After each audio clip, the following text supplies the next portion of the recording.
hello' নমস্কাৰ সব welcome back মাই digital grand blogs কি খবৰ আপোনালোকৰ আশাও খবৰ সকলোৱে ভাল আৰু আজি বহুত দিনৰ পৰ ওলাই আহিছো এতিয়া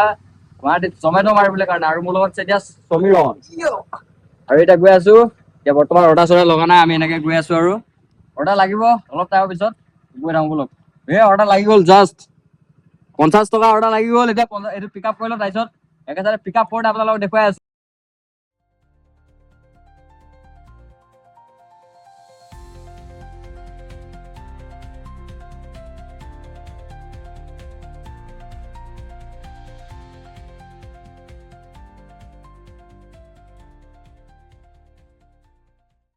আৰু আমি পাই গ'লো বৰ্তমান খ্ৰীষ্টান বস্তি আৰু এইফালে আছে NRL অফিচ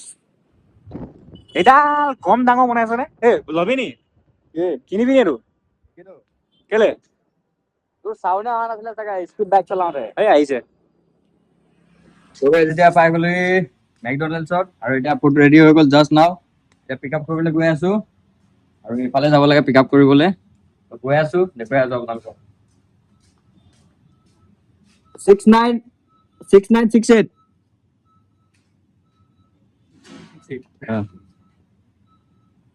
গাইজ এইটো দি দিলে এতিয়া পিক আপটো কৰি লওঁ ফটোটো এনেকে মাৰি পিনে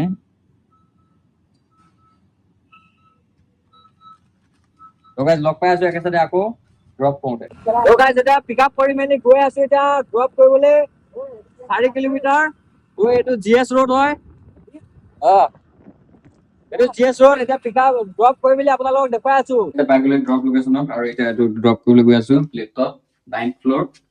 ফ্ল'ৰত 90 ফ্লেট নাম্বাৰ এতিয়া এপাৰ্টমেণ্টৰ নাম চাম নকওঁ তো এইটো ড্ৰপ কৰি লওঁ তাৰপিছত আপোনালোকক কেইটকা পাইছো আপোনালোকক কৈ আছো আৰু এতিয়া নেক্সট অৰ্ডাৰ লাগি গ'ল 62.37 এইটো পিক আপ কৰি লওঁ এইটো পিক আপ কৰি পিনে এতিয়া গৈ আছো এতিয়া সমীৰণক উঠাই মেলি তাৰপিছত আকৌ ৰেষ্টুৰেণ্টত গৈ আছো ইয়াত এইটো লাগিছে এইটো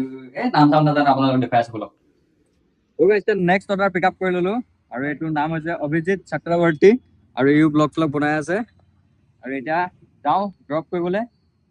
আৰু কিমান কিলোমিটাৰ চাই দিছো ৰ'ব 1 ছেকেণ্ড ইয়াত মেপত টিপি পিনাই কি হ'ল ওলা জল্দি মোৰ বাইকখন আৰু এইটো 7.7 কিলোমিটাৰ 7.7 কিলোমিটাৰ অলমষ্ট এতিয়া আহিলো 1 কিলোমিটাৰ মানে 9 কিলোমিটাৰৰ ওচৰা-ওচৰিত দিছে 61.37 বহুত কম দিছে জমেটো আজিকালি কি হৈছে নাজানো মানে বহুত কম দিছে আৰু ই এতিয়া ব্লগ বনাই আহি গৈছে ইউ ব্লগ বনাই আছে তো ড্ৰপ কৰি লগ পাই আছো আপোনালোকক লাষ্ট অৰ্ডাৰটো দি মেলি পিনে এতিয়া পাই গ'লে জুবিনদা থকা ফ্লেটত ইয়াৰ আগতে য'ত জুবিনদা আছিলে ইয়াতে আছিলে ইয়াত লেখা আছে এইটো বিল্ডিঙতে আছিলে জুবিনদা আছিলে ইয়াত আমাৰ অসমৰ সাৰ্থক জুবিনদা জয় জুবিনদা আজিলৈকে ন্যায় পোৱাই নাই এতিয়ালৈকে বিজেপি চৰকাৰে কি কৰিব একোডাল গম পোৱা নাই তো ন্যায় পাবনে নাপায় ঠিক নাই তো এতিয়া পালোহি আৰু এতিয়া নেক্সট অৰ্ডাৰ লাগি গ'ল 61ৰ আৰু মোৰ লগত আছে সমীৰণ জয় জুবিনদা তো এতিয়া নেক্সট অৰ্ডাৰ পিক আপ কৰোঁগে লগ পাই আছো আকৌ ড্ৰপ লোকেশ্যনত তো গাইছ এতিয়া মানে পাৰ্চেলটো দিলোগে কিন্তু মানে অৱস্থা কাহিল হৈ গৈছে অৱস্থা মানে দুবস্থা হৈ গৈছে অৱস্থা মানে বাইকখনত তেল খতম হৈ গৈছিলে এইফালে গলি এটা আছে বাইকখন ইয়াত থৈ আমি 100 মিটাৰ এটা খোজকাঢ়ি গৈ পিনে পাৰ্চেল দি থৈ আহিছো মানে এনেকুৱা অৱস্থা মানে বেয়া হৈ গৈছে আৰু এতিয়া যেনে তেনে বাইকখন মানে একতীয়া কৰি মেলি যেন তেনে মানে ষ্টাৰ্ট দি থৈছো এতিয়া জমেট'ত কৰি দিলো অফলাইন এতিয়া তেল ডিপুত যাওঁ তেল ডিপুত আগতীয়াকৈ তেলটো ভৰাই লওঁ তাৰপিছতে আকৌ অনলাইন আহিম আৰু মোৰতো অৱস্থা বেয়াই ইয়াৰো অৱস্থা বেয়া নিচিনা হৈ গৈছে মানে কেনেকুৱা মানে বেলেগ এটা ফিল হৈ গৈছে মানে তাত মানে বাইকখন মানে ঘূৰাব লওঁতে শিলগুটি এসোপামান আছিলে শিলগুটি এসোপামান থকাওঁতে মানে শ্লিপ হৈ পিনে ডাইৰেক্ট নলাতে সোমাইছিলে মানে শ্লাইড মানে অটকি গৈছো মানে পুৰা হালত খাৰাপ হৈ গৈছে তো গাইছ তেল ডিপুত লগ পাই আছো বলক তো গাইছ তেল ডিপুত তেল চেল ভৰাই মেলি আহিলো তেল 200 টকা এটা ভৰালো আৰু এতিয়া অৰ্ডাৰ চৰ্ডাৰ লগা নাই যিহেতু এইকাৰণে এতিয়া অৰ্ডাৰ চৰ্ডাৰ লগা নাই কাৰণে অনলাইন থাকিও লাভ নাই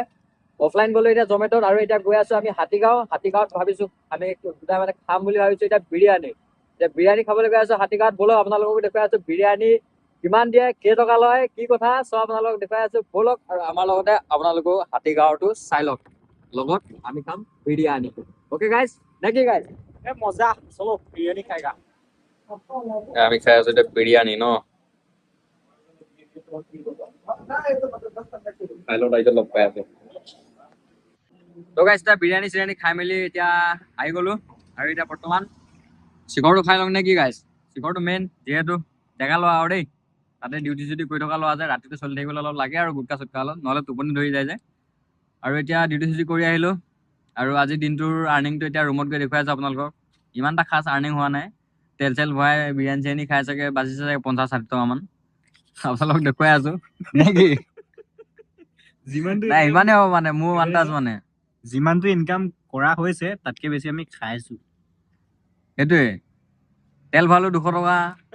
130 টকা এয়া বিৰিয়ানী খালো অথনি চিখৰ টিখৰ কিবা কিবি এখন খোৱা আছেই তো আপোনালোকক দেখুৱাই আছো বৰ্তমান এতিয়া আমি জিএছ ৰোডত মানে বিন্দাছ থাকিব লাগে লাইফটো মানে পুৰা এনজয় কৰ চিল বেছি চিল কৰিলো আকৌ পকেটটো খালী খালী হৈ যায় যে কেছটো সেইটো আকৌ এতিয়া কেছটো সেইটো মানে এতিয়া আমি আছো এতিয়া জিএছ ৰোডত এতিয়া গৈ লওঁ ৰুমত তাৰপিছত আপোনালোকক হিচাপ নিকাপ কৰি পিনে চব দেখাই আছো ডিটেইলত ঠিক আছে চিখৰটো খাই লওঁ আগত তো গাইজ কালি ৰাতিৰ ইনকাম মানে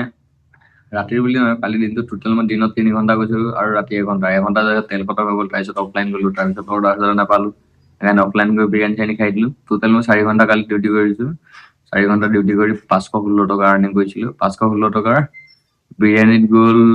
270 টকা 30 টকা এটা পানী বটল আনিলোঁ 200 টকা এটা তেল ভৰালোঁ 500 টকা গ'ল 16 টকা বাছিলে কালি ইনকামৰ পৰা তো আজিলৈ ইমানে আকৌ নতুন এটা ব্লগত লগ পাই আছোঁ